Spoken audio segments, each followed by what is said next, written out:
Hi friends, my name is Chaitanya Patke and welcome back to my YouTube channel. In this video, we are going to look at the preview of the second test match which is going to begin tomorrow at the Vizag Cricket Stadium in Visakhapatnam between India and England. As you know that England won the first test by 28 runs causing a huge upset, and India will be looking to bounce back in this test match. Breaking news coming in that English team has already announced their playing 11 beforehand. India has not done it so far. James Anderson and Shoaib Bashir are going to be drafted into the playing 11 instead of Mark Wood and Jack Leach respectively. As we know that Jack Leach had an leg injury. He was going to be ruled out of the next second test. It is unclear whether he will take part in the remaining 3 test matches. And as per the rotation policy, Mark Wood has been rested and James Anderson is going to be playing. So that will be an awesome thing to watch. We have to remember that tomorrow Shoaib Bashir is going to make his test debut, and he will be the 100th player to play test cricket for England since James Anderson made his debut against Zimbabwe at Lords in 2003. So that tells us about the longevity of James Anderson.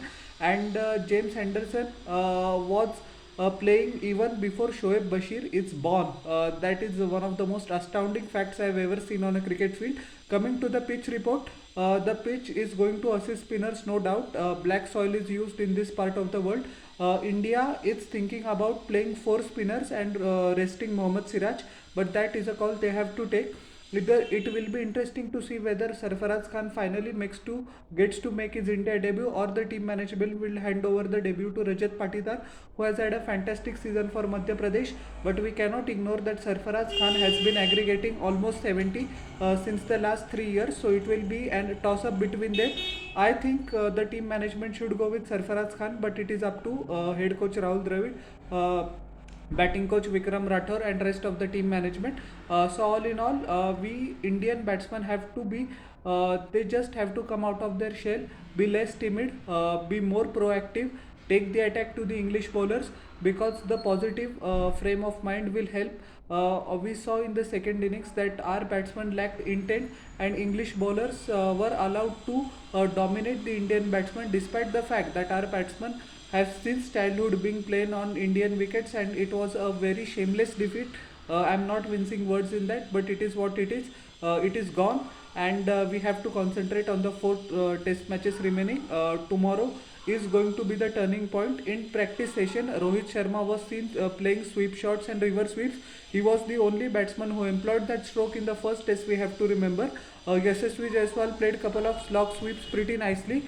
But yeah, Rohit Sharma is going to be the key because he is the opener, and he has to see through that India plays well right in the first session, and Ravindra Jadeja is going to miss out, so Kuldeep Yadav in all likelihood will take his place into the playing 11. The question mark surrounding the form of both Shreyas Iyer and Shubman Gill is there, but yesterday team batting coach Mr. Vikram Rathore has said that the team management will continue to back him, so they have the games. They have to perform now to make sure that the confidence which has been imposed in them by the team management is justified. The pitch is going to not turn from the first day itself, but we will see turn from the second day onwards, start of the second day or by the 5th session. So it is imperative that the team winning the toss should actually try to bat first, in my humble opinion, and try to post 350 to 400, which will not be an easy task for the team batting second. We have to remember the team batting second will also chase the target, which is going to be tricky in India. Many people thought that 231 was absolutely chaseable. Almost 154 or 155 overs were there. 5 sessions were there to play, 5.5 sessions were there to play, but India instead bundled out just on the end of the 4th day. 2 extensions were taken, no doubt, but that was a defeat that we should have and could have avoided. So our batsmen need to, what they need to do, batsmen specifically, they need to use their feet. They need to employ the sweep shot or the reverse sweep according to the condition. They shouldn't let the English bowler dominate themselves on them. and some positive mindset will work. We have to sometimes take a leaf out of the book of the opposition, and what Brandon McCallum has said, that we have to take the risk. The biggest he once famously said to the Forbes magazine that not taking a risk kills more dreams than failure. So we have to take inspiration from the opposing camp to revive our fortunes. There is nothing wrong in that. We shouldn't be too much overconfident or in our abilities. What we saw in the first test can happen in the rest of the test matches as well. So all in all, it promises to be an enticing series for Indian bowlers especially. They need to get Oli Pope out as quickly as possible. Joe Root will be looking to fire back after a pretty disappointing outing in the first test, so we have to take that into consideration as well. England collapsed in the first innings of the first test, but still 55 runs were added by both Jack Crawley as well as Ben Duckett, who seem to be in the form of their lives. They are enjoying the freedom from head coach Brandon McCallum, so they are attacking the Indian bowlers without too much of a hesitation. That is actually the crux of the baseball plan. But Jasprit Bumrah will be crucial for providing couple of breakthroughs early in the morning. If India bowls first, so he has a big responsibility. Kuldeep Yadav, Akshar Patel, Ravindra Jadeja is not going to take part in this game, and Ravichandran Ashwin will have to do most of the heavy lifting in this game. The off spinner is nearing 500 wickets, and I'm definitely sure just 7 more wickets to go. He can easily get the milestone in this game.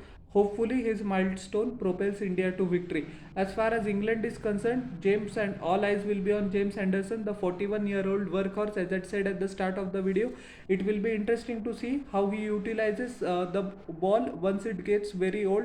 That is, when the ball is 35 to 40 overs, he can start working on the reverse swing aspect, and the reverse swing will come into play after the 50th over. So, he should be given sufficient overs. Ben Stokes isn't going to bowl in this game as well. He will play purely as a batter, but it is enough to strike fear in the heart of the opposition. And hopefully, our bowlers have a plan against Oli Pope, who swept and reverse swept us throughout the park. We have to be careful of the final partnerships as well, because Rehan Ahmed contributed with the bat, so did Tom Hartley.